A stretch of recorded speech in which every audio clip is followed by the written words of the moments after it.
This is our kindergarten triangle tree landscape lesson. To begin, you'll need your sketchbook, markers, water, and your paintbrush.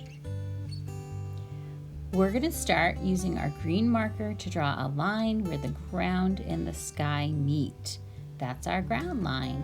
And then we're actually going to make watercolor marker paint today. So I'm going to start to fill in the bottom and just use water over my marker. So I'm lightly kind of scribbling and then going over it with just water. The water is going to turn the marker into paint and help it spread around. You can also start with water first and then layer your marker on top of that. Experiment with both ways and see which one you like the best. I like starting with marker first. In the sky area above the ground line, I'm going to start to fill the space with color. I'm going to do sort of sunset or sunrise colors, so I'm starting with yellow closest to the ground line, and then I'm going to go in rainbow order and fill in the rest of the sky area. Again, I'm going to brush over that with my water, and it's going to start to blend the paint together.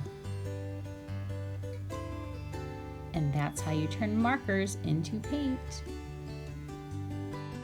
As you work, you can go back in and blend in more marker color until you're happy with your landscape. So our landscape right now just has ground and sky, and the sky goes all the way down to the ground. When you're happy with your painting, you're going to give it a long time to dry. Watercolor marker painting is very wet, so it needs to dry completely before you work with it again. Next, while our landscaper is drying, or when it's dry, we're going to take a piece of paper out of our sketchbook and we're going to start drawing some triangles that will become trees. Draw a large, a medium, and a small triangle. And then repeat that as many times as you can to fill your paper. Next, I'm going to use a brown crayon to draw the trunk of my tree. And I'm just drawing little straight vertical lines down the center of each of my trees. After that, I'm going to use my green crayon and darkly, as dark as I can. I might press hard or I might color over and over it. I'm going to just color in those trees. I'm being kind of messy because trees are organic. They're not perfect triangles. They're kind of triangle-ish. The medium trees I'm going to color a little bit lighter. So I'm coloring the big trees dark, the medium trees light, and then the small trees I'm coloring very light. And I'm not worried about being too messy because I'm going to cut these out after. I can blend other colors in. So in the medium trees, I'm blending a lighter green. And in the small trees, I'm going to blend yellow. That will make the tree colors different from each other. When I'm done coloring, I'm going to sloppy cut my trees. Remember, I'm just kind of sloppy cutting them so they're easier to cut out. I can turn the paper easily when I have smaller pieces to work with. So I'm going to carefully move the paper and my scissors and cut around each of my trees. Take your time, do your best work, keep your fingers out of the way.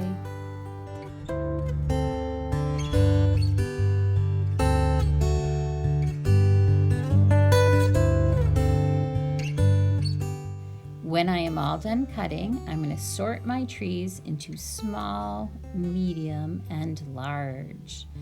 So when you're done cutting out your trees, take care of your scraps and sort your trees out into small, medium, and large trees.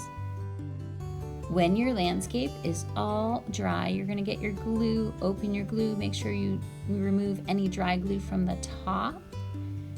And we're gonna start to glue our trees. Remember, with glue, dot, dot, not a lot. When you're through, close the glue. The small trees are going to go in the background because things that are far away look small. So I'm gonna glue each small tree along the background, right near that ground line I made. Remember to hold your tree down and count to 10 to make sure the glue sticks. Next, I'm going to overlap or put my middle size trees in the middle ground of my paper. And sometimes they'll cover up a little bit of the background tree. We call that overlapping.